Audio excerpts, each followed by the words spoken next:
ತೋಟಗಾರಿಕೆ, ಹೈನುಗಾರಿಕೆ, ಜೇನು ಅಣಬೆ, ರೇಷ್ಮೆ, ಮೀನು, ಹಸಿರು ಮೇವು, ಅರಣ್ಯ ಮರಗಳು, ಸಮಗ್ರ ಕೃಷಿಯನ್ನು ನಮಗುಣಪಡಿಸುವ ಕೃಷಿ ದರ್ಶನ.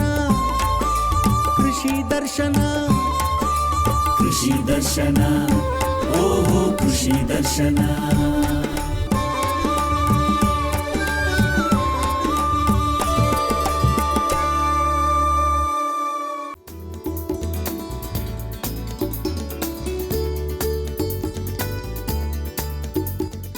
ನಮಸ್ಕಾರ ವೀಕ್ಷಕರೇ, ದೂರದರ್ಶನ ಚಂದನ ವಾಹಿನಿಯ ಕೃಷಿ ದರ್ಶನ ಕಾರ್ಯಕ್ರಮಕ್ಕೆ ಸ್ವಾಗತ. ನಾನು ವಿಜಯ ಕುಬಟ್ಟೂರು. ಭೂಮಿಯನ್ನ ತಾಯಿಯಂತೆ ಪ್ರೀತಿಸುವ, ನೋಡಿಕೊಳ್ಳುವಂತಹ ನಮ್ಮ ರೈತನೇ ದೇಶದ ನಿಜವಾದ ಶಕ್ತಿ. ಅವರ ಪರಿಶ್ರಮ, ಆವಿಷ್ಕಾರ, ಅವರ ಸಾಹಸ ಗಾಥೆಯೇ ಈ ನಮ್ಮ ಕಾರ್ಯಕ್ರಮ. ಹಾಗಾದ್ರೆ ತಡ ಯಾಕೆ ಮಾಡೋದು? ಬನ್ನಿ, ನಾವು ಇವತ್ತು ಹೊಸ ರೈತನನ್ನ, ಆತನ ಆವಿಷ್ಕಾರವನ್ನ, ಆತನ ಸಾಧನೆಯನ್ನ ನೋಡ್ಕೊಂಡು ಬರೋಣ. ಬೆಂಗಳೂರು ದಕ್ಷಿಣ ಜಿಲ್ಲೆ ಮಾಗಡಿ ತಾಲೂಕಿನ ಮಾಗಡಿ ವೀರಣ್ಣಪಾಳ್ಯದ ಪ್ರಗತಿಪರ ರೈತ ಚಂದ್ರಶೇಖರ್ ಅವರು ತಮ್ಮ ಜಮೀನಿನಲ್ಲಿ ಸಾವಯವ ಕೃಷಿ ಪದ್ಧತಿಯನ್ನು ಅಳವಡಿಸಿಕೊಂಡು ಯಶಸ್ಸನ್ನು ಕಂಡಿದ್ದಾರೆ.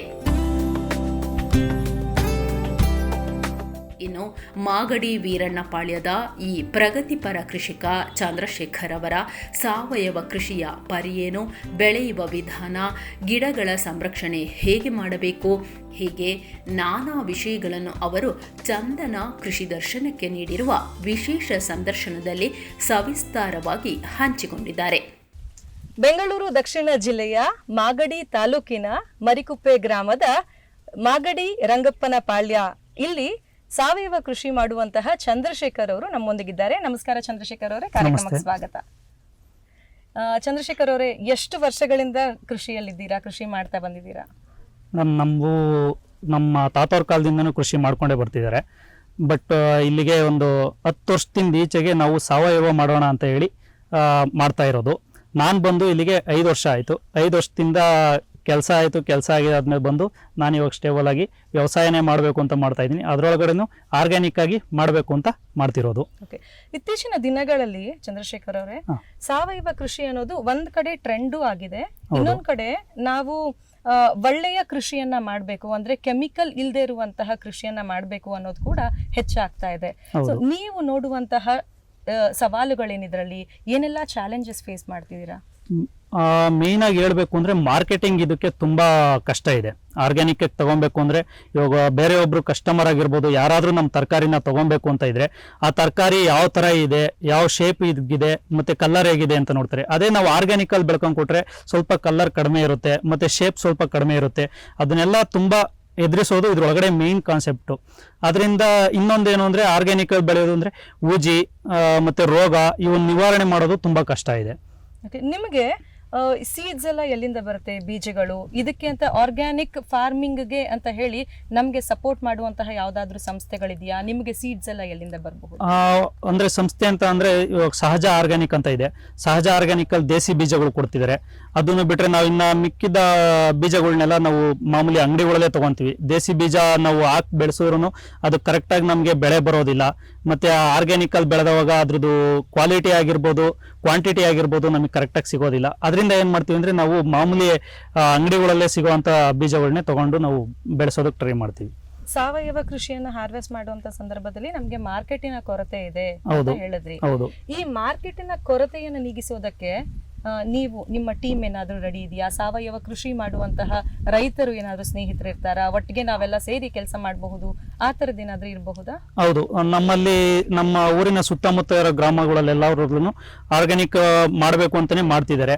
ಆರ್ಗ್ಯಾನಿಕ್ ಮಾಡ್ತಿರೋದ್ರಿಂದ ಇಲ್ಲಿನ ರೈತರುಗಳು ಆರ್ಗ್ಯಾನಿಕ್ ಬೆಳೀತಿರೋದ್ರಿಂದ ಆರ್ಗ್ಯಾನಿಕ್ ಕಂಪ್ನಿಗಳು ಏನಿದಾವೆ ಅವು ನಮ್ಮೂರ ಕಡೆನೇ ಬಂದು ಆರ್ಗ್ಯಾನಿಕ್ ಕಂಪ್ನಿಗಳವರೇ ಅವರೇ ಸ್ಟೇಬಲ್ ಆಗಿ ನಮ್ಮ ಹತ್ರ ಬೆಳೆಸಿ ತರಕಾರಿನ ಅವರೇ ತಗೊಂಡು ಹೋಗ್ತಿದ್ದಾರೆ. ಇವಾಗ ಕಳೆದ 6 ವರ್ಷಗಳಿಂದ ಸಾವಯವ ಕೃಷಿಯಲ್ಲಿ ನೀವು ತೊಡಕೊಂಡಿದ್ದೀರಾ. ನೀವೇ 6 ವರ್ಷದಿಂದ ಕೃಷಿಯಲ್ಲಿ ಇರೋದು. ಪ್ರಾರಂಭ ಮಾಡಿದ್ದೆ ನೀವು 6 ವರ್ಷದಿಂದ. ಪ್ರಾರಂಭ ಮಾಡಿದಾಗಿಂದ ಸಾವಯವ ಕೃಷಿಯಲ್ಲೇ ಇದ್ದೀರಾ. ಏನೆಲ್ಲ ಬೆಳೀತಾ ಇದ್ದೀರಾ? ಏನೆಲ್ಲ ಫಲಗಳು ಇಲ್ಲಿ ತನಕ ಬಂದಿವೆ?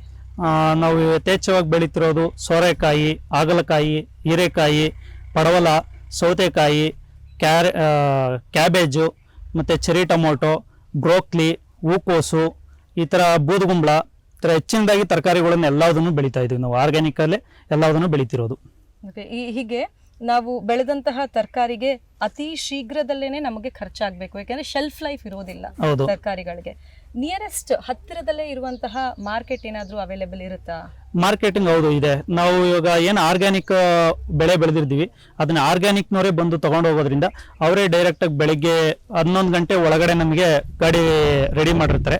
ನಾವು ಅಲ್ಲಿಗೆ ಇಲ್ಲಿಂದ ಒಂದು 3 ಕಿಲೋಮೀಟರ್ ಡಿಸ್ಟೆನ್ಸ್ ಇದೆ, ಅಲ್ಲಿಗೆ ತಗೊಂಡೋಗ್ಬಿಟ್ಟು ನಾವು ಬೆಳೆದಿರೋಂಥ ತರಕಾರಿನ ಡೈಲಿ ಇಷ್ಟು ಅಂತ ಹೇಳ್ಬಿಟ್ಟು ಕೊಡ್ತೀವಿ. ಅವ್ರು ಅಲ್ಲಿಂದ ಡಿಸ್ಟ್ರಿಬ್ಯೂಟ್ ಮಾಡೋ ಕಡೆಗೆ ಅವ್ರು ತಗೊಂಡು ಹೋಗ್ತಾರೆ. ಅಂದ್ರೆ ಪ್ರತಿನಿತ್ಯ ಕೊಯ್ಲು ಇರುತ್ತೆ? ಹೌದು, ಪ್ರತಿನಿತ್ಯ ಕೊಯ್ಲು ಇದ್ದೇ ಇರುತ್ತೆ. Every day. ಇವಾಗ ಕುಕುಂಬರ್ ಅಂತ ತಗೊಂಡ್ರೆ ಡೈಲಿ ಮ್ಯಾಕ್ಸಿಮಮ್ ಒಂದು 150-200 kg ಡೈಲಿ ಕಂಟಿನ್ಯೂಸ್ ಕೊಡ್ತಾನೆ ಇರ್ಬೋದು. ಮತ್ತೆ ಗ್ರಾಹಕರಿಗೂ ಅದು ಅದೇ ತರದಿನ ಕಂಟಿನ್ಯೂಟಿ ಇರುತ್ತೆ. ಇನ್ನು ನೀರಿನ ವಿಷಯಕ್ಕೆ ಬಂದ್ರೆ ಸಾವಯವ ಕೃಷಿ ಹಾಗೇನೆ ನಾರ್ಮಲ್ ಕೃಷಿಯ ಪದ್ಧತಿ ಅಂದ್ರೆ ಸಾವಯವ ಇಲ್ಲದೆ ಇರೋದು, ಆ ಕೃಷಿಗೂ ಈ ಕೃಷಿಗೂ ನೀರಿನಿಂದ ಏನ್ ವ್ಯತ್ಯಾಸ ಅಂತ? ಅಂದ್ರೆ ನೀರಿನ ಬಳಕೆ ಕನ್ಸಂಪ್ಷನ್ ಜಾಸ್ತಿ ಇರಬಹುದಾ ಅಥವಾ ಕಡಿಮೆ ಇರಬಹುದಾ, ಏನಂತ ಅಂತೀರಾ ನಿಮ್ಮ ಅನುಭವದಲ್ಲಿ? ಇಲ್ಲ ಮೇಡಮ್, ಅಂದ್ರೆ ಎರಡಕ್ಕೂ ಸೇಮ್ ಡಿಫ್ರೆನ್ಸ್ ಇದೆ. ಅದು ಯಾವ ತರ ಅಂದ್ರೆ ಇವಾಗ ಮೊದಲು ಏನ್ ಮಾಡೋರು, ನೀರು ಬೆಳೆಗಳಿಗೆ ಕಟ್ಟೋರು, ಕಟ್ ನೀರು ಮಾಡಿ ಆಯಿಸೋ ಪದ್ಧತಿ ಇರೋದು. ಇವಾಗ ಒಂಚೂರು ಕಡಿಮೆ ಇದೆ, ಅಂದ್ರೆ ಅಷ್ಟು ಅನ್ನೋದೇನಿಲ್ಲ. ಇದು ಇವಾಗ ಡ್ರಿಪ್ ಇರಿಗೇಷನ್ ಬಂದಿರೋದ್ರಿಂದ ಆ ಡ್ರಿಪ್ ಇರಿಗೇಷನ್ ಏನಾಗಿದೆ ಅಂದ್ರೆ ಭೂಮಿಯಲ್ಲಿ ಆಳಕ್ಕೆ ನೀರು ಇಳ್ಕೊಂಡು ಹೋಗುತ್ತೆ, ಮೇಲ್ಗಡೆ ತೇವಾಂಶ ಕೊಡೋದಿಲ್ಲ, ಆಳದಲ್ಲಿ ಇಳ್ಕೊಂಡು ಹೋಗುತ್ತೆ. ಇವಾಗ ಒಂದ್ ದಿವಸ ನಾವು ಡ್ರಿಪ್ ಇರಿಗೇಷನ್ ಅಲ್ಲಿ ನೀರು ಬಿಟ್ರೆ ಅದು ಮ್ಯಾಕ್ಸಿಮಮ್ ಅಂದ್ರೆ 3 to 4 days ಇರುತ್ತೆ. ನಾವು ಅದೇ ಕಟ್ಟು ಪದ್ಧತಿ ಮಾಡಿದ್ರೆ ಅದ್ ನಾವು ಇವತ್ತೊಂದ್ ದಿವಸ ಕಟ್ಟಿದ್ರೆ ಬಿಸಿಲೇನಾದ್ರು ಹೊಡೆದ್ರೆ ಇವತ್ತೊಂದೇ ದಿವಸಕ್ಕೆ ಅದು ಪೂರ್ತಿ ಆವಿ ಆಗೋಗುತ್ತೆ. ಅದರಿಂದ ಇವಾಗ ಹನಿ ನೀರಾವರಿ ಬಂದಿರೋದ್ರಿಂದ ಹನಿ ನೀರಾವರಿನಲ್ಲಿ ಯಥೇಚ್ಛವಾಗಿ ಸ್ವಲ್ಪ ನೀರು ಕಡಿಮೆ ಯೂಸ್ ಮಾಡುವಂತದ್ದು ಪದ್ಧತಿ ಆಗಿದೆ ಇವಾಗ. ಅಂದ್ರೆ ಕಡಿಮೆ ಬಳಕೆಯಲ್ಲಿ, ಕಡಿಮೆ ನೀರಿನ ಬಳಕೆಯಲ್ಲಿ ನಾವು ಹೆಚ್ಚು ಬೆಳೆಗಳನ್ನ ತಗೊಳ್ಬಹುದು. ಹೌದು. ಇದರ ಜೊತೆಗೆ ನಮ್ಗೆ ಸಾವಯವ ಕೃಷಿಯಲ್ಲಿ ಬರುವಂತಹ ರೋಗಗಳೇನಾದ್ರೂ ಇದೆಯಾ? ಅಂದ್ರೆ ಇದು ಸಾವಯವ ಕೃಷಿ ಪದ್ಧತಿಯಲ್ಲಿ ಮಾತ್ರ ಬರುತ್ತೆ ಅನ್ನುವಂಥದ್ದು. ಪೆಸ್ಟಿಸೈಡ್ಸ್ ನ ಉಪಯೋಗಿಸಲ್ಲ, ಇನ್ನು ಇನ್ಸೆಕ್ಟಿಸೈಡ್ಸ್ ಕೂಡ ಕಡಿಮೆ. ಏನಾದ್ರೂ ಚಾಲೆಂಜಸ್ ಅದ್ರಲ್ಲಿ ಇದೆಯಾ? ಚಾಲೆಂಜಸ್ ತುಂಬಾ ಇದೆ ಇದ್ರೊಳಗಡೆ. ಮೇನ್ ಇರೋದೇ ಅದೇ ಚಾಲೆಂಜಸ್, ಪೆಸ್ಟಿಸೈಡ್ಸ್ ಮತ್ತೆ ಇನ್ಸೆಕ್ಟಿಸೈಡ್ಸ್ ಮತ್ತೆ ಫಂಗಿಸೈಡ್ಸ್. ಇವು 3 ಮೇನ್ ಕಾನ್ಸೆಪ್ಟ್. ಆ 3 ಮೇನ್ ಕಾನ್ಸೆಪ್ಟ್ ಯಾವ ತರ ನಾವು ಇದರಲ್ಲಿ ನಿವಾರಣೆ ಮಾಡ್ತೀವಿ ಅಂದ್ರೆ, ಮೇನ್ ಆಗಿ ಫಂಗಿಸೈಡ್ಗೆಲ್ಲ ಉಳಿ ಮಜ್ಜಿಗೆ ಜಾಸ್ತಿ ಯೂಸ್ ಮಾಡ್ತೀವಿ, ಆ ಉಳಿ ಮಜ್ಜಿಗೆ ಕಾನ್ಸೆಪ್ಟು. ಮತ್ತೆ ಅದನ್ನ ಬಿಟ್ಟರೆ ಫಂಗಿಸೈಡ್, ಬಯೋದಲ್ಲಿ ಫಂಗಿಸೈಡ್ ಇದಿದೆ. ಅದು ಬಂದು ಬೈ ಚಾನ್ಸ್ ನಾವು ಇವಾಗ ಮಜ್ಜಿಗೆ, ಉಳಿ ಮಜ್ಜಿಗೆದು ಏನಾದರೂ ಕಡಿಮೆ ಕೆಮಿಕಲ್ ಇದಾಯಿತು ಅಂತ ಬಂದರೆ ಆ ಫಂಗಿಸೈಡ್ ಅದನ್ನು ತೊಗೊಂಡು ಬಯೋ ಇದ್ರೊಳಗಡೆ ಅದನ್ನು ಯೂಸ್ ಮಾಡ್ತೀವಿ. ಬೈ ಚಾನ್ಸ್ ಅದಕ್ಕೂ ಆಗಲಿಲ್ಲ ಅಂದರೆ ಅವ್ರ ಕಡೆಯಿಂದನೇ ನಾವು ಮತ್ತೆ ಮೆಡಿಷನ್ ತೊಗೊಂಡು ಮತ್ತೆ ಅದನ್ನು ಬಳಸೋ ಥರ ಇದು ಮಾಡ್ತೀವಿ. ಸಾವಯವ ಕೃಷಿ ಪದ್ಧತಿಯಲ್ಲಿ ಭೂಮಿಗೆ ಏನ್ ಆಹಾರ ಹಾಕಬೇಕು, ಗಿಡಗಳಿಗೆ ಯಾವ ಆಹಾರ ಹಾಕಿದ್ರೆ ಅದು ಸಾವಯವ ಅಂತ ಅನ್ನಿಸ್ಕೊಳ್ಳುತ್ತೆ?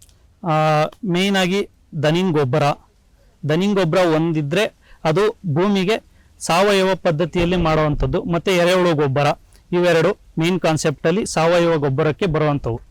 ಇದ್ರ ಜೊತೆಗೆ ಇನ್ನೇನಾದ್ರೂ ಬಳಸಬೇಕು ಅಂತ ಹೇಳ್ತೀರಾ? ಹಸಿರೆಲೆ ಗೊಬ್ಬರ ಬೇಕಾದ್ರೆ ಬೆಳೆಸ್ಬೋದು.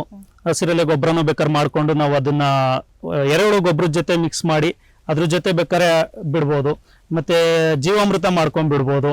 ಘನಜೀವಾಮೃತ ಇದೆ, ಘನಜೀವಾಮೃತ ಮಾಡ್ಕೊಂಡು ಬಿಡ್ಬೋದು. ಇವೆಲ್ಲದಕ್ಕೂ ಸಾವಯವ ಪದ್ಧತಿಗೆ ಉಪಯೋಗಿಸುವಂತ ಗೊಬ್ಬರಗಳಾಗಿವೆ. ಹಾಗಾದ್ರೆ ನೀವು ಇದೆಲ್ಲ ಪದ್ಧತಿಗಳನ್ನ ಇಲ್ಲಿ ಉಪಯೋಗಿಸ್ಕೊಂತ ಅಳವಡಿಸ್ಕೊಂಡಿದ್ದೀರಾ ಅಂತ ಹೇಳ್ಬಹುದು. ಹೌದು.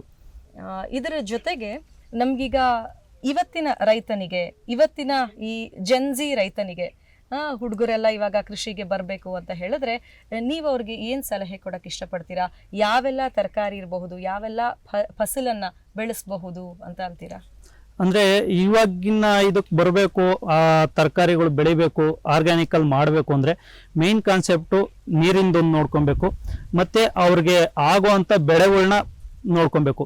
ಇವಾಗ ಒಂದು ಬೆಳೆ ಹಾಕಿದ್ರೆ ಅವನು 3 ತಿಂಗಳು ತನಕ ಕಾಯ್ದು ಅದು ಫಸಲು ಬಿಡೋ ತನಕ ಅವನ ಖರ್ಚು ವೆಚ್ಚ ಎಲ್ಲ ನೋಡ್ಕೊಬೇಕು. ಅಂದ್ರೆ ಅದಕ್ಕೂ ಮುಂಚಿತವಾಗಿ ಬರುವಂತ ಬೆಳೆಗಳನ್ನ ಅವನು ಫಸ್ಟ್ ಅವನು ಅಡಾಪ್ಟ್ ಮಾಡ್ಕೊಬೇಕು. ಈ ಸೌತೆ ಗಿಡ ಆಗಿರ್ಬೋದು, ಮತ್ತೆ ಜುಕುನಿ ಅಂತ ಬರುತ್ತೆ, ಅದು ಚೈನೀಸ್ ಕುಕುಂಬರು, ಅದನ್ನಾದ್ರೂ ಆ್ಯಡ್ ಮಾಡ್ಕೊಬೋದು. ಅದು 1 ತಿಂಗಳಿಗೆಲ್ಲ ಕ್ರಾಪ್ ಬರುತ್ತೆ. ಈ ಸೋರೆ ಗಿಡ, ಆಗ್ಲು ಗಿಡ, ಹೀರೆ ಗಿಡ ಇವೆಲ್ಲ ಬಂದು 3 to 3 months ಬೇಕೇ ಬೇಕು ಅದು ಬೆಳೆ ಬರಬೇಕು ಅಂದ್ರೆ. ಅದ್ರ ಬದಲು ಫಸ್ಟ್ ಇದನ್ನ 1 ತಿಂಗಳಿಗೆ ಬರುವಂತ ಕ್ರಾಪ್ ಹಾಕೊಂಡು ನೆಕ್ಸ್ಟ್ ಅದ್ರ ಜೊತೆಗೆ ಇನ್ನೊಂದು ಯಾವ್ದಾದ್ರು ಬೇರೆ ಕ್ರಾಪ್ ಹಾಕೊಂಡ್ರೆ ಅದು ನೆಕ್ಸ್ಟ್ ಇನ್ 3 months ಬರೋ ಅಷ್ಟೊತ್ತಿಗೆ ಇದ್ರೊಳಗಡೆ ಅದ್ರ ಲಾಭ ಎಲ್ಲ ಇಂಥ ಬೆಳೆಗಳಲ್ಲಿ ಸೌತೆ ಗಿಡ ಆಗಿರ್ಬೋದು, ಜುಕುನಿನಲ್ಲಿ ಇದ್ರಲ್ಲಿ ಲಾಭದಾಯಕವಾಗಿ ತಗೊಂಡು ಮತ್ತೆ ಆ ಬೆಳೆಗೆ ಅದೇ ಲಾಭನ ಅದಕ್ಕೆ ಹಾಕೊಂಡು ಬೆಳೆಸ್ಕೊಂಡು ಹೋಗ್ಬೋದು ಅಂತ ಹೇಳ್ತೀನಿ. ಓಕೆ, ನೀವು ಇವಾಗ ಮಾಡ್ತಿರುವಂತಹ ಈ ಕೃಷಿ ಪದ್ಧತಿಯಲ್ಲಿ ಸಾಮಾನ್ಯವಾಗಿ ನೀವೇನು ಹೇಳಿದ್ರು ಎಲ್ಲವೂ ಕ್ಲೈಂಬರ್ಸ್, ಕ್ರೀಪರ್ಸ್ ಅಂತ ಆ ತರದ ಗಿಡ ಏನು ಸಸಿಗಳನ್ನ ನೆಟ್ಟಿದ್ದೀರಾ, ಆ ತರದ ಫಲಗಳನ್ನ ತಗೊಳ್ತಾ ಇದ್ದೀರಾ, ಹಾರ್ವೆಸ್ಟ್ ಮಾಡ್ತಾ ಇದ್ದೀರಾ. ಇದು ನಮ್ಗೆ ಸಾಮಾನ್ಯವಾಗಿ ಬೇಸಿಗೆಯಲ್ಲಿ ಬರುವಂತಹ ಫಲಗಳ ಅಥವಾ ಮಳೆಗಾಲದಲ್ಲಿ ಬರುವಂತಹ ಫಲಗಳ, ಯಾವ ತರ ಇದೆ ಈ ಕೃಷಿ? ಇಲ್ಲ ಮೇಡಮ್, ಇದು ಆಲ್ ಸೀಸನ್ ಇದೆ. ನಾವು ಯಾವಾಗ ಬೇಕಾದ್ರೂ ಹಾಕ್ಬೋದು. ಆದ್ರೆ ಅದ್ರೊಳಗಡೆ ಒಂದೇನು ಅಂದ್ರೆ ವೆರೈಟಿಗಳನ್ನ ನಾವು ತಿಳ್ಕೊಬೇಕು. ಎಲ್ಲ ವೆರೈಟಿಗಳನ್ನು ಎಲ್ಲ ಸೀಸನಲ್ಲೂ ಬರೋದಿಲ್ಲ. ಎಸ್ಪೆಷಲಿ ಒಂದೊಂದು ವೆರೈಟಿ ಮಾತ್ರನೇ ಸೀಸನ್ ಇರುತ್ತೆ, ಮತ್ತೆ ಒಂದೊಂದು ಬೆಳೆಗಳು ಅಷ್ಟೇ ಆ ಸೀಸನಲ್ಲಿ ಬೆಳೆಯೋದಕ್ಕಾಗೋದು. ನಾವು ಇವಾಗೇನು ತರಕಾರಿ ಬೆಳೆಗಳು ಬೆಳಿತೀವಲ್ಲ, ಅದು ಆಲ್ಮೋಸ್ಟ್ ಆಲ್ ನಮ್ಮ ಕರ್ನಾಟಕ ಇದಕ್ಕೆ ಎಲ್ಲದರಲ್ಲೂ ಬೆಳಿಬೋದು. ಜುಕುನಿ ಇವೆಲ್ಲ ಬಂದು ಒಂಚೂರು ಎಕ್ಸಾಟಿಕ್ ಬೆಳೆಗಳು ಏನಿದೆಯಲ್ಲ, ಎಕ್ಸಾಟಿಕ್ ಬೆಳೆಗಳು ಮಾತ್ರ ಇದು ವೆರೈಟಿಗಳು ನೋಡ್ಕೊಂಡು ಬೆಳಿಬೇಕಾಗುತ್ತೆ. ಇಷ್ಟೆಲ್ಲ ಚಾಲೆಂಜಸ್ ಇದೆ ಅಂತ ಹೇಳಿದ್ರಿ. ಇವಾಗ ನಮ್ಮ ದೇಶದಲ್ಲಿ 140 ಕೋಟಿಗೂ ಮೀರಿದ ಜನಸಂಖ್ಯೆ ಇದೆ. ಆದ್ರೂ ಅಗ್ರಿಕಲ್ಚರ್, ಕೃಷಿ ಅಂದ ತಕ್ಷಣ ನಮ್ಗೆ ಲೇಬರ್ ಪ್ರಾಬ್ಲಮ್ ಅಂತೂ ಕಟ್ಟಿಟ್ ಬುತ್ತಿ ಅಂತ ಹೇಳ್ಬೋದು. ಹೌದಾ? ಈ ಚಾಲೆಂಜ್ ಅನ್ನ ನೀವ್ ಹೇಗ್ ನೋಡ್ತಾ ಇದೀರಾ? ಇದು ನಿಮ್ಗೆ ಚಾಲೆಂಜ್ ಆಗಿದೆಯಾ? ಏನಂತೀರಾ? ತುಂಬಾ ಆಗಿದೆ ಈ ಚಾಲೆಂಜಿಂಗ್ ಅಂತೂ. ಯಾಕೆಂದ್ರೆ ಈಗಿನ ಇದ್ರೊಳಗಡೆ ಇವಾಗ ನಮ್ದೇ ಬೆಳೆಗಳಲ್ಲಾಗಿರ್ಬೋದು, ನಾವು ಆಳುಗಳನ್ನ ಲೇಬರ್ಗಳನ್ನ ತಗೊಂಡು ನಾವು ಕಳೆ ಕೀಳ್ಸೋದಾಗಿರ್ಲಿ, ಇದು ಯಾವುದನ್ನು ನಮ್ಮ ಕೈಯಲ್ಲಿ ಮಾಡೋದಕ್ಕಾಗ್ತಿಲ್ಲ. ಅದಕ್ಕೆ ಪ್ರತಿರೂಪವಾಗಿ ಏನ್ ಮಾಡ್ಕೊಂಡಿದ್ದೀವಿ ಅಂದ್ರೆ ಬ್ರಷ್ ಕಟರ್ ಉಪಯೋಗಿಸ್ತಾ ಇದ್ದೀವಿ. ಬ್ರಷ್ ಕಟರ್ ಅಲ್ಲಿ ಒಂದ್ಸತಿ ಕಳೆ ಹೊಡೆದ್ಬಿಟ್ಟು ಅದನ್ನ ಮತ್ತೆ ಬಿಟ್ರೆ ಮತ್ತೆ ಅದೊಂದು ತಿಂಗಳು ತನಕ ಅದು ಬರೋದಿಲ್ಲ. ಈ ಕಾನ್ಸೆಪ್ಟ್ ಉಪಯೋಗಿಸ್ಕೊಂಡು ಕಳೆ ಕೀಳೋದಕ್ಕೆ ನಾವು ಇದು ಮಾಡ್ಕೊಂತೇವೆ. ಮತ್ತೆ ಇನ್ನ ಆ ಗಿಡ ಕಟ್ಟೋದಕ್ಕಾಗಿರ್ಬೋದು, ಇದಕ್ಕೆಲ್ಲ ಏನ್ ಮಾಡ್ತೀವಿ ಅಂದ್ರೆ, ನಾನು ಅವಾಗಲೇ ಹೇಳ್ದಂಗೆ ಬೆಳೆಗಳು ಕಾನ್ಸೆಪ್ಟ್ಗಳು ಚೇಂಜ್ ಮಾಡ್ತಿರ್ತೀವಿ. ಒಂದ್ ಕಡೆ ಎಲೆಕೋಸು, ಹೂಕೋಸು, ಇದಕ್ಕೆ ಆಳುಗಳ ಸಮಸ್ಯೆ ಬೇಕಾಗಿಲ್ಲ. ಯಾಕೆಂದ್ರೆ ಅದು ಗಿಡ ಕಟ್ಟೋ ಹಂಗಿರಲ್ಲ. ಅದು ಓಣಿದ್ದಾದ್ಮೇಲೆ ಲಾಸ್ಟ್ ತಕ್ಕನೂ ಕಳೆ ಒಂದು ಕಿತ್ಕೊಂಡು ಮೇಂಟೈನ್ ಮಾಡ್ಕೊಬೇಕು. ಅದ್ರ ಜೊತೆಗೆ ನಾವು ಯಾವ್ದಾದ್ರು ಬೇರೆ ಈ ತರ ಬೆಳೆ ಗಿಡ ಕಟ್ಟುವಂಥದ್ದು ಬರೀ ಒಂದು ಬೆಳೆ ಮಾತ್ರ ಮಡಿಕೊಂತೀವಿ. ಅದು ನಾವು ಮಾಡೋವಂಥ ಕೆಲ್ಸಕ್ಕೆ ಅಷ್ಟೇನೆ. ನಾವು ಮನೆಯವರೇನೆ ನಾವೇ ಅದನ್ನ ಕಟ್ಕೊಂಡು ಇದು ಮಾಡ್ಕೊಂಡು ಆಳ್ನ ಕರ್ಕೊಂಡು ನಾವು ಕಟ್ಕೊಳೋದಕ್ಕೆ ಜಾಸ್ತಿ ಹೋಗೋದಿಲ್ಲ. ಅಂದ್ರೆ ಹೆಚ್ಚಿನ ಲೇಬರ್ ನಾವು ತಗೊಳೋದಕ್ಕೆ ನಮ್ಮ ಕೈಯಲ್ಲಿ ಅದನ್ನ ನಾವು ಬೆಳೆಗಳನ್ನ ನಾವು ನೋಡ್ಕೊಂಡು ಹಾಕೊಬೇಕು. ಇಂಥ ಬೆಳೆ ನಾವು ಇದನ್ನ ಇವಾಗ ಹಾಕಿದೀವಿ, ಆ ಬೆಳೆನ ಬೆಳೆದ್ರೆ ಅದಕ್ಕೆ ಲೇಬರ್ ಜಾಸ್ತಿ ಬರೋದಿಲ್ವಾ ಅಂತ ತಿಳ್ಕೊಂಡು ನಾವು ಬೇರೆ ಬೆಳೆನ ಬೆಳೆಯೋದಕ್ಕೆ ಅವಕಾಶ ಮಾಡ್ಕೊಂತೀವಿ. ಈ ಮಾಹಿತಿ ಎಲ್ಲ ನಿಮ್ಗೆ ಎಲ್ಲಿಂದ ಸಿಕ್ತು? ನೀವು ಪ್ರಾರಂಭ ಮಾಡಿದಾಗ, ಯಾಕೆಂದ್ರೆ ಈ ಬೆಳೆ ನಮ್ಗೆ ಆಗುತ್ತಾ ಇಲ್ವಾ, ಇದಕ್ಕೆ ಎಷ್ಟು ಲೇಬರ್ ಬೇಕಾಗುತ್ತೆ, ಇದಕ್ಕೆ ಎಷ್ಟು ನೀರು ಬೇಕು, ಇದು ನನಗೆ ಸೀಡ್ಸ್ ಎಲ್ಲಿಂದ ಸಿಗುತ್ತೆ, ಹೀಗೆ ನಾವ್ ಏನೇ ಪ್ರಾರಂಭ ಮಾಡಕ್ಕೂ ಮೊದಲು ಸಾಕಷ್ಟು ಪ್ರಶ್ನೆಗಳು ನಮ್ಮಲ್ಲಿ ಇರುತ್ತೆ. ಈ ಪ್ರಶ್ನೆಗಳಿಗೆ ನಿಮ್ಗೆ ಉತ್ತರ ಎಲ್ಲಿ ಸಿಕ್ತು? ನಿಮ್ಮ ತಂದೆ ಈಗಾಗಲೇ ಕೃಷಿಕರಾಗಿರೋದ್ರಿಂದ ಅವರಿಂದ ಮಾಹಿತಿ ಲಭ್ಯವಾಯ್ತಾ, ಅಥವಾ ಹೊರಗೆ ಸ್ನೇಹಿತರಿಂದ ಸಿಕ್ತಾ, ಅಥವಾ ಕ್ರಮ ಕೃಷಿ ಇಲಾಖೆಯಿಂದ ಸಿಕ್ತಾ? ಹೇಗೆ ನಿಮಗೆ ಮಾಹಿತಿ ಸಿಕ್ತು? ಉತ್ತಮ ಪ್ರಶ್ನೆ. ಇದಕ್ಕೆ ಉತ್ತರ ಒಂದು ಮೊದಲಿಂದ ನಮ್ಮ ತಂದೆಯವರು ಮಾಡ್ಕೊಂಡ್ ಬರ್ತಿದ್ದಾರೆ. ತಂದೆಯರು ಮತ್ತೆ ದೊಡ್ಡಪ್ಪ ಇವರೆಲ್ಲರೂ ಇರೋದ್ರಿಂದ ಇವ್ರ ಕಡೆಯಿಂದ ನನಗೆ ಹೆಚ್ಚಿನದಾಗಿ ಒಂದು 50% ಅಷ್ಟು ಇವ್ರ ಕಡೆಯಿಂದ ಸಿಕ್ಕಿದ್ರೆ, ಇನ್ನ 25% ನನಗೆ ಅಕ್ಕಪಕ್ಕ ಇರುವಂತ ಸ್ನೇಹಿತರ ಕಡೆಯಿಂದ ಅದು ತುಂಬಾ ಸಿಗುತ್ತೆ. ಮತ್ತೆ KVK, GKVK ಇವ್ರ ಕಡೆಯಿಂದ ನನಗೆ ಈ ಮಾವು ಫಲ ಯಾವ ತರ ಮಾಡೋದು, ಬಾಳೆ ಯಾವ ತರ ಮಾಡೋದು, ಈ ತರದ್ದೆಲ್ಲ ಅವ್ರ ಕಡೆಯಿಂದ ತಿಳ್ಕೊಂಡು ಇವಾಗ ಮಾಡ್ತಿದೀವಿ. ಇದರ ಜೊತೆಗೆ ನೀವು ಬೆಳೀತಿರುವಂತಹ ಈ ಬೆಳೆಯನ್ನ ನಾವು ತೋಟಗಳ ಮಧ್ಯೆ ಮಾಡ್ಬೋದಾ, ಅಥವಾ ಇದಕ್ಕೆ ಬರೀ ನಮ್ಗೆ ಖಾಲಿ ನೆಲನೇ ಬೇಕಾಗತ್ತಾ? ಯಥೇಚ್ಛವಾಗಿ ಖಾಲಿ ನೆಲದಲ್ಲಿ ಮಾಡಿದ್ರೆ ನಮಗೆ ಅದರಲ್ಲಿ ಸಿಗುವಂತ ಲಾಭ ಹೆಚ್ಚಾಗಿರುತ್ತೆ. ನಾವು ತೋಟಗಳಲ್ಲಿ ಮಾಡಿದ್ರೆ ಸ್ವಲ್ಪ ಕಡಿಮೆ ಇಳುವರಿ ಕಡಿಮೆ ಬರುತ್ತೆ, ಮತ್ತೆ ಲಾಭ ನೋಡೋದು ಸ್ವಲ್ಪ ಕಡಿಮೆ ಆಗುತ್ತೆ. ಅಂದ್ರೆ ಖಾಲಿ ನೆಲ ಇದ್ರೆ ನಮಗೆ ಹೆಚ್ಚು ಲಾಭ ಬರುತ್ತೆ. ಹೌದು. ಓಕೆ. ಇನ್ನು ಒಂದು ಸಲ ನಾವು ಈ ಬಳ್ಳಿಯನ್ನೆಲ್ಲ ಹಬ್ಸಿದ ಮೇಲೆ, ಒಂದು ಸಲ ಹಾರ್ವೆಸ್ಟ್ ಮಾಡಿದ ಮೇಲೆ ಆ ಬಳ್ಳಿಗಳು ಮತ್ತೆ ನಮ್ಗೆ ಉಪಯೋಗ ಆಗುತ್ತಾ? ಇನ್ನೊಂದು ಹಾರ್ವೆಸ್ಟ್ ಅನ್ನ ನೋಡಬಹುದಾ, ಅಥವಾ ಆ ಬಳ್ಳಿ ಅಲ್ಲಿಗೆ ಮುಗೀತು, ನಾವು ಹೊಸದಾಗಿ ಹಬ್ಬಿಸ್ಬೇಕು ಅಂತಿರುತ್ತಾ? ಹೇಗೆ? ಇಲ್ಲ, ಒಂದು ಬೆಳೆ ಹಾಕಿದ್ದಾದ್ಮೇಲೆ ಅದು ಒಂದು ಬಳ್ಳಿ ಮಿನಿಮಮ್ ಅಂದ್ರೂ ಒಂದು 2 ತಿಂಗಳು 2.5 ತಿಂಗಳು ತನಕ ಅದು ಕಟಾವಿಗೆ ಬರ್ತಿರುತ್ತೆ, ಒಂದೇ ಬಳ್ಳಿನೇ. ಆ ಬಳ್ಳಿ ಏನ್ ಕಟಾವಿಗೆ ಬಂದು 2 ತಿಂಗಳು ಆಯ್ತು ಇದ್ದಂಗೆ ಆ ಸಾರಾಂಶ ಎಲ್ಲ ಖಾಲಿ ಆಗ್ತಿದ್ದಂಗೆ ಅದು ಒಣಗೋಗುತ್ತೆ. ಮತ್ತೆ ಅದನ್ನ ಕಿತ್ತು ಮತ್ತೆ ರಿಪ್ಲೇಸ್ಮೆಂಟ್ ಹೊಸದಾಗಿ ನಾವು ಬಳ್ಳಿ ನೆಟ್ಟು ಮತ್ತೆ ಮಾಡಬೇಕಾಗುತ್ತೆ. ಜೊತೆಗೆ ನೀವೀಗ ಬೆಳೀತಿರುವಂತಹ ಈ ಬೆಳೆಗಳಿಗೆ ಬೀಜಗಳ ಅವೈಲಬಿಲಿಟಿ ಅಂದ್ರೆ ಈಸಿಯಾಗಿ ಸಿಗುತ್ತಾ, ಅಥವಾ ನಮ್ಗೆ ಅಂತ ಕಾಯ್ದಿರಿಸಬೇಕಾಗತ್ತಾ ಕೆಲವಾರು ಕಂಪನಿಗಳು? ಹೇಗೆ ನೀವು ತಗೊಳ್ತೀರಾ? ಅಂದ್ರೆ ನಮಗೆ ಹತ್ರದಲ್ಲಿ ಪರಿಚಯ ಇರೋರು ಅಂಗಡಿಗಳಿಗೆ ನಾವೇ ಮುಂಚಿತವಾಗಿ ಫೋನ್ ಮಾಡಿ ಹೇಳ್ತೀವಿ. ಇವಾಗ ಯಥೇಚ್ಛವಾಗಿ ನರ್ಸರಿಗಳಿಗೆ ನಾವು ಅವಲಂಬಿತರಾಗಿದ್ದೀವಿ. ಯಾಕೆಂದ್ರೆ ನಮಗೆ ಇಂಥ ದಿವಸ ಇಂಥ ಟೈಮಿಂಗ್ ಬೇಕು ಅಂದ್ರೆ ಅಂಥ ಟೈಮಿಂಗ್ಸ್ಗೆ ಅಂಥ ದಿವಸಕ್ಕೆ ಮುಂಚಿತವಾಗಿಯೇ ನಾವು ಮುಂಗಡವಾಗಿ ಅವ್ರಿಗೆ ಒಂದು ತಿಂಗಳು ಮುಂಚಿತವಾಗಿ ನಮ್ಗೆ ಇಂಥ ಬೆಳೆ ಬೇಕು, ಇಂಥ ಬೀಜ ಬಿಟ್ಕೊಂಡು ಕೊಡಿ ಅಂತ ನಾವೇ ಅವ್ರಿಗೆ ಹೇಳಿ ಅದನ್ನ ಬಿಡಿಸ್ಕೊಳೋ ಥರ ನಾವು ಇದು ಮಾಡ್ಕೊಂಡಿದ್ದೀವಿ ಇವಾಗ. ಈಗ ಸೋರೆಕಾಯಿ ಆಯ್ತು, ಸೌತೆಕಾಯಿ ಹೇಳಿದ್ರಿ, ಬ್ರೊಕೋಲಿ ಹೇಳಿದ್ರಿ, ಕ್ಯಾಬೇಜ್ ಹೇಳಿದ್ರಿ, ಹೀಗೆ 4-6 ನೀವು ತರಕಾರಿಯನ್ನ ಬೆಳೆದ ಆಗಿದೆ. ಈಗ ಹೊಸ ಆವಿಷ್ಕಾರ ಏನಾದ್ರೂ ಇದೆಯಾ? ಫಸ್ಟ್ ಟೈಮ್ ಹಾಕ್ತಾ ಇದ್ದೀನಿ, ಇಲ್ಲಿ ತನಕ ನಾನು ನೋಡಿಲ್ಲ ಅನ್ನೋದು ಯಾವ್ದಾದ್ರು ಇದೆಯಾ? ಹೌದು, ಈ ಸತಿ ಹೊಸದಾಗಿ ಕ್ಯಾರೆಟ್ ಮಾಡಬೇಕು ಅಂತ ಮಾಡ್ತಾ ಇದ್ದೀವಿ. ಅದರಲ್ಲೂ ಆರ್ಗ್ಯಾನಿಕ್ ಆಗಿ ಮಾಡಬೇಕು ಅಂತ ಮಾಡ್ತಾ ಇದ್ದೀವಿ. ಅವರೇ ಬೀಜ ಕೊಟ್ಟು ಅವರೇ ಬೆಳೆಸ್ತಾರೆ, ಅವರೇ ಬೆಳೆಸಿ ಮತ್ತೆ ಅವರೇ ತಗೊಂಡು ಹೋಗ್ತಾರೆ. ನಮ್ದೇನಿದ್ರು ನೋಡಿಕೊಂಡು ಕಳೆ ಕಿತ್ತು ಕೊಡೋದು ಅಷ್ಟೇನೇ ಇರುತ್ತೆ. ಇನ್ಪುಟ್ ಏನೇ ಆಗಿದ್ರು ಎಲ್ಲ ಅವರೇ ಕೊಟ್ಟು ತಗೊಂಡೋಗೋ ಥರ ಇವಾಗ ಬಂದಿದೆ. ಈ ಸಂಪೂರ್ಣ ಆರ್ಗ್ಯಾನಿಕ್ ಕೃಷಿಯಲ್ಲಿ ನೀವು ಕಂಪನಿದು ಪಾತ್ರ ಬಹಳ ಮುಖ್ಯ ಅಂತ ಹೇಳೋದು ನನ್ನ ಗಮನಕ್ಕೆ ಬಂದಿದೆ. ಹೌದು. ಈ ಕಂಪನಿ ಏನೆಲ್ಲ ಮಾಡುತ್ತೆ? ಈಗ ನಾವೇ ಬೀಜ ತಂದು ನಾವು ನೆಡ್ತೀವಿ, ಇದಾದ ನಂತರ ಕಂಪನಿಯ ಕೆಲಸ ಹೇಗೆ, ಏನ್ ಮಾಡುತ್ತೆ, ನಿಮ್ಗೆ ಯಾವ ತರದ ಸಪೋರ್ಟ್ ಸಿಗತ್ತೆ ಅವರಿಂದ ಅಂತ? ಕಂಪನಿ ಕಡೆಯಿಂದ ಅಂದ್ರೆ ನಾವು ಬೆಳೆದಂತ ಬೆಳೆಗಳನ್ನ ತಗೊಳ್ಳೋದಾಗಿರ್ಬೋದು, ಮತ್ತೆ ನಮ್ಗೆ ಬೇಕಾದಂತ ಇನ್ಪುಟ್ ಔಷಧಿಗಳಾಗಿರ್ಬೋದು, ಗೊಬ್ಬರಗಳಾಗಿರ್ಬೋದು, ಎಲ್ಲ ಅವ್ರ ಕಡೆಯಿಂದನೇ ಕೊಡುತ್ತೆ. ಅದ್ರೊಳಗಡೆನೂ ನಾವು ಒಂದು 4-5 ಕಂಪನಿಗಳಿಗೆ ಟೈ ಅಪ್ ಮಾಡ್ಕೊಂಡಿದ್ದೀವಿ. ಅವ್ರ ಕಡೆಯಿಂದ ನಮಗೆ ಒಂದು ಬೆಳೆ ನಾವು ಒಂದು ಕಂಪ್ನಿಗೆ ಮಾಡ್ಕೊಂಡು ಕೊಟ್ರೆ ಇನ್ನೊಂದು ಬೆಳೆ ಇನ್ನೊಂದು ಕಂಪ್ನಿಗೆ ಕೊಡ್ತಿರ್ತೀವಿ. ಇದೇ ಥರನೇ ಆ ಕಂಪ್ನಿಗಳ ಕಡೆಯಿಂದ ನಮಗೆ ಹೆಚ್ಚಿನದಾಗಿ ಸಪೋರ್ಟಿವ್ ತುಂಬಾ ಇದೆ. ಜೊತೆಗೆ ನಾವು ಬೆಳೆದಂತ ಬೆಳೆಯನ್ನ ಕೂಡ ಅವರೇ ಖರೀದಿನೂ ಮಾಡ್ಕೊಂತಾರೆ. ಮತ್ತೆ ನಮಗೆ ಅದರಲ್ಲಿ ಬೆಲೆನ ಹೆಚ್ಚಿಗೆ ಮಾಡ್ಕೊಂಡು ಕೊಡ್ತಾರೆ. ಇವಾಗ ಮಾರ್ಕೆಟಿಂಗ್ ಅಲ್ಲಿ ಒಂದು ಟೊಮೊಟೊ ಬೆಲೆ ಆಗಿರ್ಬೋದು, ಟೊಮೊಟೊ ಬೆಲೆ ಮಾರ್ಕೆಟಿಂಗ್ ಅಲ್ಲಿ 8 ರೂಪಾಯಿ ಇದೆ ಅಂದ್ರೆ ಅದೇ ಆರ್ಗ್ಯಾನಿಕ್ ಅಲ್ಲಿ ಬಂದು 18ರಿಂದ 19 ರೂಪಾಯಿ ನಮಗೆ ಬೆಲೆ ಹಾಕೊಂಡು ಕೊಡ್ತಾರೆ. ಅಲ್ಲಿ ರೈಟ್ ಬಿದ್ದೋಗಿದ್ರು ನಮಗೆ ಇದ್ರೊಳಗಡೆ ಬೆಲೆ ಹಾಕೊಂಡು ಕೊಡ್ಲೇಬೇಕು ಅವರು. ಯಾಕೆಂದ್ರೆ ಅವರೇ ಬೆಳೆಸಿರ್ತಾರೆ, ಅವರೇ ಆರ್ಗ್ಯಾನಿಕ್ ಅಲ್ಲಿ ಬೆಳೆದಿರೋದ್ರಿಂದ ಆ ಪ್ರೂಫ್ ಅವ್ರ ಹತ್ರನೂ ಇರುತ್ತೆ. ಕೆಮಿಕಲ್ ಡಿಟೆಕ್ಟ್ ಆಗದಿಲ್ದಂಗೆ ನಾವು ಬೆಳ್ಕೊಂಡ್ ಕೊಟ್ಟು ಆರ್ಗ್ಯಾನಿಕ್ ಅಲ್ಲಿ ಬೆಳ್ಕೊಂಡ್ ಕೊಟ್ಟಿರೋದ್ರಿಂದ ಆ ತಗೊಳ್ಳೋ ಗ್ರಾಹಕರಿಗೂ ಅದೇ ತರನೇ ಅವ್ರ ರೆಸ್ಪಾನ್ಸಿಬಿಲಿಟಿ ತಗೊಂಡಿರ್ತಾರೆ. ಅದರಿಂದಾಗಿ ನಮ್ಗೆ ಅದೇ ರೈಟು ಹಾಕೊಂಡ್ ಕೊಡ್ತಾರೆ. ಈ ಕೆಮಿಕಲ್ ಡಿಟೆಕ್ಟ್ ಅಂದ ತಕ್ಷಣ ಏನ್ ಮಾಡ್ತಾರೆ ಅಂದ್ರೆ ಕೆಮಿಕಲ್ ಇದೆಯಾ ಇಲ್ವಾ ಅಂತ ನೋಡ್ತಾರ ಮಧ್ಯದಲ್ಲಿ? ಹೌದು, ಅಂದ್ರೆ ನಾವು ಬೆಳೆದಿದ್ದ ಬೆಳೆಗಳನ್ನ ವಾರದಲ್ಲಿ ಒಂದು ದಿವಸ ಅವ್ರಿಗೆ ಇಂಥ ದಿವಸನೇ ಅಂತ ತಗೊಳ್ಳೋದಕ್ಕಾಗೋದಿಲ್ಲ. ಯಾಕೆಂದ್ರೆ ಇವಾಗಿನ ರೈತರುಗಳು ಯಾವ ತರ ಇದಾವೆ ಅಂದ್ರೆ ಬೈ ಚಾನ್ಸ್ ಏನಾದ್ರು ಕೀಟಗಳು ಜಾಸ್ತಿ ಆಗಲಿ ಮತ್ತೆ ರೋಗಗಳು ಜಾಸ್ತಿ ಆದ್ರೆ ಆಟೋಮೆಟಿಕ್ ಆಗಿ ಕೆಮಿಕಲ್ ಯೂಸ್ ಮಾಡ್ಬಿಡ್ತಾರೆ. ಬಟ್ ಅವ್ರಿಗೆ ಗೊತ್ತಾಗ್ದಿಲ್ದಂಗೆ ಅವ್ರು ತಗೊಂಡು ಟೆಸ್ಟಿಂಗ್ ಕಳಿಸ್ತಾರೆ. ಅದ್ರೊಳಗಡೆ ಸಿಗಾಕೊಂಡ್ರೆ ಆ ರೈತನ್ನ ನೀವು ಆರ್ಗ್ಯಾನಿಕ್ ಇಂದ ಬೇರೆ ಹೋಗಿ ಅಂತ ಹೇಳ್ಬಿಟ್ಟು ಅವ್ರು ತೆಗೆದಾಕ್ತಾರೆ. ಆ ತರ ಪದ್ಧತಿ ಮಾಡಿಕೊಂಡಿದ್ದಾರೆ. ಮತ್ತೆ ಅವರು ಅದೇ ಕಂಪ್ನಿಗೆ ಐಟಮ್ ಕೊಡೋದಕ್ಕೆ ಆಗೋದಿಲ್ಲ. ಇವಾಗಿನ ಕೆಮಿಕಲ್ ಇದ್ರೊಳಗಡೆ ಮೇನ್ ಕಾನ್ಸೆಪ್ಟು ಅವರು ದುಡಿಬೇಕು, ದುಡ್ಡು ತಗೊಳ್ಬೇಕು ಅನ್ನೋದು ಒಂದೇ ಮೇನ್ ಕಾನ್ಸೆಪ್ಟು.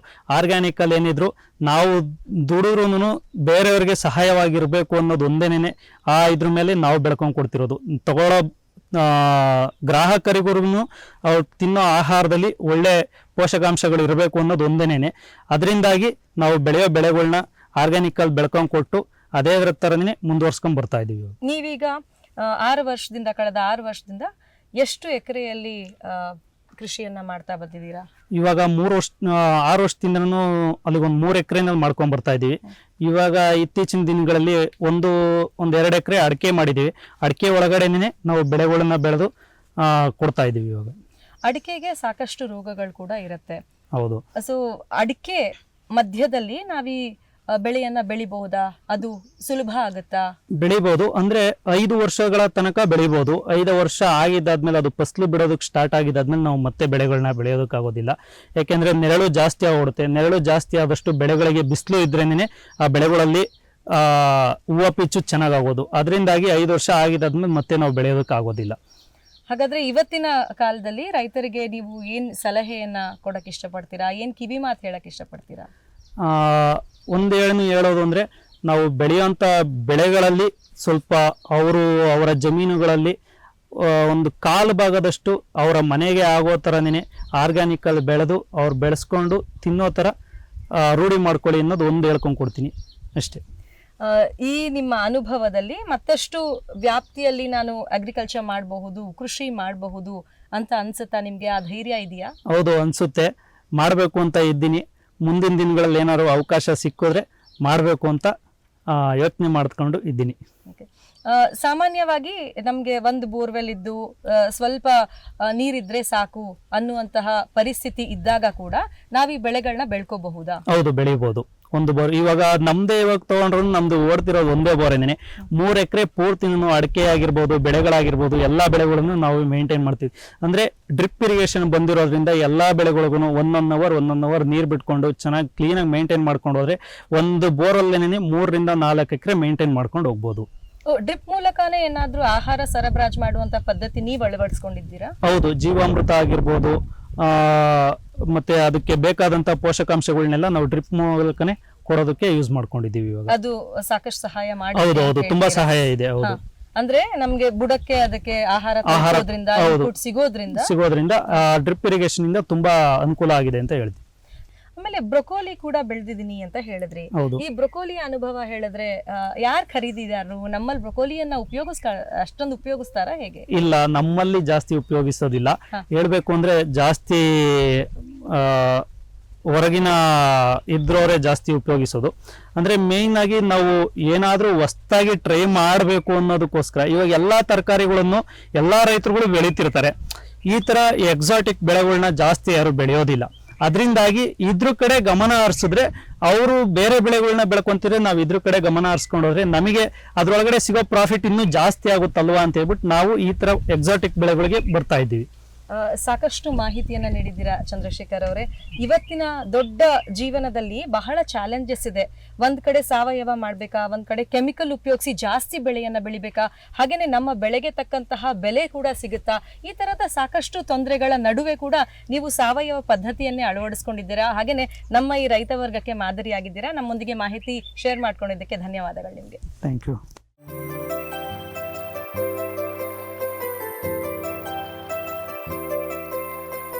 ನಾವು ಚಂದ್ರಶೇಖರ್ ಅವರಿಂದ ಸಾವಯವ ಕೃಷಿ ಪದ್ಧತಿ ಹೇಗಿದೆ, ಏನ್ ಮಾಡಬೇಕು, ಏನೆಲ್ಲ ಚಾಲೆಂಜಸ್ ಅನ್ನೋದನ್ನ ಪಡ್ತಾ ಬಂದ್ವಿ.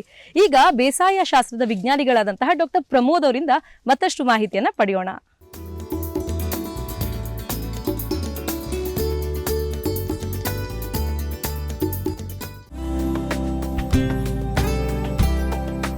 ನೋಡಿ, ಇತ್ತೀಚೆಗೆ ರಾಸಾಯನಿಕ ಕೃಷಿಯಿಂದ ಆಹಾರ ಕೃಷಿ ಉತ್ಪನ್ನಗಳು ಹೆಚ್ಚುತ್ತಿವೆ. ಆದರೆ ಮಣ್ಣಿನ ಭೌತಿಕ, ರಾಸಾಯನಿಕ, ಜೈವಿಕ ಗುಣಧರ್ಮಗಳು ಹಾಳಾಗುತ್ತಿವೆ. ಈ ಕಾರಣದಿಂದ ಮಣ್ಣಿನ ಫಲವತ್ತತೆ ನಾಶವಾಗಲು ಕಾರಣವಾಗಿದೆ.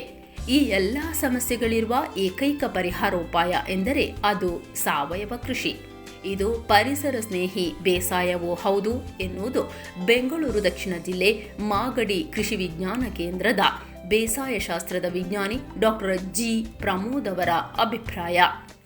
ಈ ದಿನ ಸಾವಯವ ಕೃಷಿಯಲ್ಲಿ ಪೋಷಕಾಂಶಗಳ ನಿರ್ವಹಣೆ, ಯಾವುದೇ ಒಂದು ಬೆಳೆ ಬೆಳೀಲಿಕ್ಕೆ ಬೇಕಾದಂತಹ ಪೋಷಕಾಂಶಗಳನ್ನು ಒದಗಿಸಲಿಕ್ಕೆ ನಾವು ಇತ್ತೀಚಿನ ದಿನಗಳಲ್ಲಿ ಸಂಪೂರ್ಣವಾಗಿ ರಾಸಾಯನಿಕ ಗೊಬ್ಬರದ ಮೇಲ್ಗಡೆ ಅವಲಂಬಿತರಾಗಿದ್ದೇವೆ.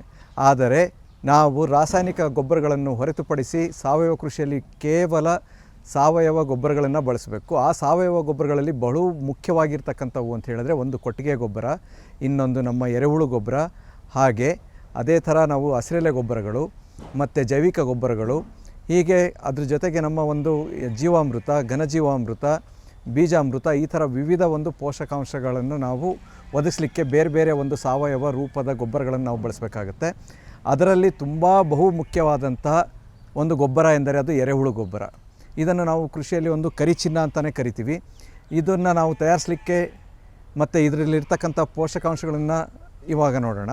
ಇದನ್ನು ತಯಾರಿಸಲಿಕ್ಕೆ ಬೇಕಾಗಿರ್ತಕ್ಕಂಥದ್ದು ಏನಪ್ಪ ಅಂತ ಹೇಳಿದ್ರೆ, ನಮಗೆ ನಮ್ಮ ಹೊಲದಲ್ಲಿ ಸಿಗ್ತಕ್ಕಂಥ ಕಸ ಕಡ್ಡಿಗಳು, ಅದೇ ರೀತಿ ಸಗಣಿ, ನಮ್ಮ ಒಂದು ಹಸುಗಳ ಸಗಣಿ ಇದ್ದರೆ ಸಾಕು. ಅದ್ರ ಜೊತೆಗೆ ಒಂದು ಎರೆಹುಳುಗಳನ್ನು ನಮಗೆ ಬೇಕಾಗುತ್ತೆ. ಸೊ ಅದಕ್ಕೆ ನಾವು ನಿರ್ಮಾಣ ಮಾಡಲಿಕ್ಕೆ ನಾವು ತೊಟ್ಟಿಲಾದರೂ ಮಾಡ್ಕೋಬೋದು, ಇಲ್ಲ ಅಂತ ಹೇಳಿದ್ರೆ ಈ ಥರದ್ದು ಬ್ಯಾಗ್ಗಳನ್ನು ನಿರ್ಮಿಸ್ಕೊಂಡು ನಾವು ಎರೆಹುಳು ಗೊಬ್ಬರಗಳನ್ನು ನಾವು ಮಾಡ್ಬೋದು. ನಾವು ಅತಿ ಕಡಿಮೆ ವೆಚ್ಚದಲ್ಲಿ ಮಾಡಬೇಕು ಅಂದರೆ ಈ ಬ್ಯಾಗ್ಗಳು. ಸೊ ಇದರಲ್ಲಿ ನಾವು ಗಮನಿಸಬೇಕಾಗಿರೋ ಅಂಶಗಳೇನಂತ ಹೇಳಿದ್ರೆ, ಎರೆಹುಳು ತೊಟ್ಟಿಗಳು ಬಂದುಬಿಟ್ಟು ನಮಗೆ 2.5 ಅಡಿಯಷ್ಟು ಎತ್ತರ ಇರಬೇಕು, ಹಾಗೂ 3.5ರಿಂದ 4 ಅಡಿಯಷ್ಟು ಅಗಲ, ಹಾಗೂ ಉದ್ದ ನಮಗೆ ಎಷ್ಟು ಅನುಕೂಲ ಇರುತ್ತೋ ಅಷ್ಟುದ್ದ ನಾವು ತೊಟ್ಟಿಗಳನ್ನು ನಿರ್ಮಿಸ್ಕೋಬೇಕು. ಅದ್ರ ಜೊತೆಗೆ ತೊಟ್ಟಿಗೆ ಸಂಪೂರ್ಣವಾಗಿ ನಾವು ಒಂದು ನೆರಳನ್ನು ಕೊಡ್ತಕ್ಕಂಥದ್ದು ಭಾಳ ಮುಖ್ಯ. ಅದ್ರ ಜೊತೆಗೆ ಇನ್ನೇನಪ್ಪ ಬೇಕು ಅಂತ ಹೇಳಿದ್ರೆ, ಒಂದು ಇದ್ರ ಬಗ್ಗೆ ಯಾವಾಗಲೂ ಕೂಡ ತೇವಾಂಶ ಕಾಪಾಡ್ಕೋಬೇಕು. ಈ ಎರೆಹುಳುಗಳೇನಿದೆಯಲ್ಲ, ಅವು ಒಂದು ಹೊಸ ಪದಾರ್ಥದ ಮೇಲೆ, ಅಂದರೆ ಕೊಳಿದೇ ಇರ್ತಕ್ಕಂಥ ಪದಾರ್ಥಗಳನ್ನು ತಿನ್ನೋದಿಲ್ಲ. ಅವು ಅರ್ಧಂಬರ್ಧ ಕೊಳೆತಿರ್ತಕ್ಕಂಥದ್ದು ಅಥವಾ ಕೊಳಿಲಿಕ್ಕೆ ಸ್ಟಾರ್ಟ್ ಆಗಿರ್ತಕ್ಕಂಥ ಪದಾರ್ಥಗಳನ್ನು ತಿಂತಕ್ಕಂಥವು. ಆಮೇಲೆ ಇವುಗಳು ನಿಶಾಚಾರಿಗಳು, ಹಾಗೂ ರೈತನಿಗೋಸ್ಕರ 24 ಗಂಟೆಗಳ ಕಾಲ, ಅದೇನು 24/7 ಅಂತ ಏನು ಹೇಳ್ತೀವಲ್ಲ, ಆ ಥರ ಕೆಲಸ ಮಾಡ್ತಕ್ಕಂಥ ಏಕೈಕ ಜೀವಿ ರೈತನಿಗೋಸ್ಕರ. ಸೊ ಇದ್ರದ್ದು ಬಾಡಿ ವೆಯ್ಟಿಂದ ಇದು ಅತಿ ಹೆಚ್ಚು ಪದಾರ್ಥನ 10 ಪಟ್ಟು, ಒಂದು ದಿನಕ್ಕೆ 10 ಪಟ್ಟಷ್ಟು ಪದಾರ್ಥನ ಇದು ತಿಂದು ಗೊಬ್ಬರ ಮಾಡ್ತಿರುತ್ತೆ. ಈ ಎರೆಹುಳು ಗೊಬ್ಬರದಲ್ಲಿ ಅತಿ ಹೆಚ್ಚು ಪೋಷಕಾಂಶಗಳ ಲಭ್ಯತೆ ಇರುತ್ತೆ. ನಮ್ಮ ಕೊಟ್ಟಿಗೆ ಗೊಬ್ಬರಕ್ಕೆ ಹೋಲಿಸ್ಕೊಂಡ್ರೆ ನಮಗೆ 10 ಪಟ್ಟು ಹೆಚ್ಚಿನ ಒಂದು ಪೋಷಕಾಂಶಗಳು ಈ ಒಂದು ಎರೆ ಗೊಬ್ಬರದಲ್ಲಿ ಇರುತ್ತೆ. ಆಮೇಲೆ ಇದ್ರ ಜೊತೆಗೆ ನಾವು ಇದರಿಂದ ಎರೆಜಲ ಅಂತಲೂ ತಯಾರಿಸ್ಕೋಬೋದು. ಅದನ್ನು ನಾವು ಅದರಲ್ಲಿರ್ತಕ್ಕಂಥ ಎನ್ಸೈಮ್ಸು ಮತ್ತು ವಿಟಮಿನ್ಸು ಅದನ್ನು ನಾವು ಬೆಳೆಗಳಿಗೆ ಅತಿ ಹೆಚ್ಚು ಎನ್ಸೈಮ್ಸ್ಗಳು ಅದರಲ್ಲಿ ಇರೋದ್ರಿಂದ ಇದನ್ನು ನಾವು ಬೆಳೆಗಳಿಗೆ ಸ್ಪ್ರೇ ಮಾಡಲಿಕ್ಕೆ ಹಾಗೂ ಗೊಬ್ಬರದ ರೂಪಾಂತರ ಕೊಡಲಿಕ್ಕೂ ಕೂಡ ಬಳಸ್ಬೋದು. ಆಮೇಲೆ ಎರೆ ಗೊಬ್ಬರನ ನಾವು ಎಷ್ಟೇ ಪ್ರಮಾಣದಲ್ಲಿ ಹೇಗೆ ಬೇಕಾದರೂ ಬಳಸ್ಬೋದು. ನಾವು ಜಾಸ್ತಿ ಹಾಕಿಬಿಟ್ರೆ ಗಿಡ ಸುಡುತ್ತೆ ಅನ್ನೋದಿಲ್ಲ, ಅಥವಾ ಗಿಡ ಅದು ನಾವು ಹೇಳ್ತೀವಲ್ಲ, ಗಿಡದ್ದು ಅತಿ ಹೆಚ್ಚಾಯಿತು, ಗಿಡ ಸುಟ್ಟೋಯ್ತು, ಆ ಥರದ್ದು ಏನೂ ತೊಂದರೆ ಇಲ್ಲ. ಕೊಟ್ಟಿಗೆ ಗೊಬ್ಬರಕ್ಕೆ ಹೋಲಿಸ್ಕೊಂಡಾಗ ಸರಿಸುಮಾರು ಇದರಲ್ಲಿ ನಾವು 1 ಟನ್ನಷ್ಟು ಕಡಿಮೆ ನಾವು ಬಳಸ್ಬೋದು. 4 ಟನ್ ಬಳಸೋಂಥ ಜಾಗದಲ್ಲಿ 2.5 ಟನ್ನಿಂದ 3 ಟನ್ ಬಳಸ್ಬೋದು. ಯಾಕಂತ ಹೇಳಿದ್ರೆ ಇದರಲ್ಲಿ ಪೋಷಕಾಂಶಗಳ ಆಗ್ರ ಜಾಸ್ತಿ ಇರುತ್ತೆ. ಈ ಎರೆಹುಳುಗಳಲ್ಲಿ ಗೊಬ್ಬರಕ್ಕೆ ಅಂತ ಬಳಸ್ತಕ್ಕಂಥ ಎರೆಹುಳುಗಳಲ್ಲಿ 3 ವಿಭಿನ್ನ ಒಂದು ಜಾತಿಗಳಿದೆ.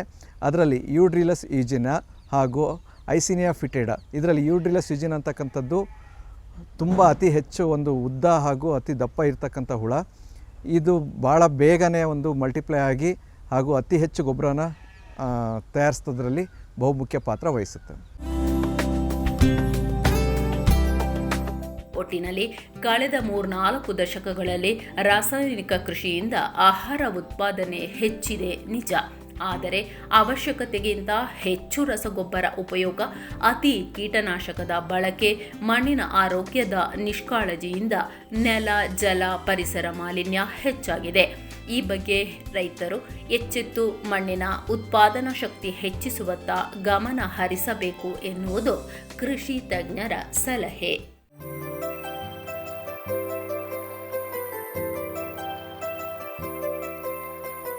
ಬೆಂಗಳೂರು ದಕ್ಷಿಣ ಜಿಲ್ಲೆಯ ಮಾಗಡಿ ತಾಲೂಕಿನ ಮರಿಕುಪ್ಪೆ ಗ್ರಾಮದ ರಂಗಪ್ಪನ ಪಾಳ್ಯದ ಸಾವಯವ ಕೃಷಿಕರಾದಂತಹ ಚಂದ್ರಶೇಖರ್ ಅವರೊಂದಿಗೆ ಸಾಕಷ್ಟು ಮಾತನಾಡಿದ್ದೀವಿ.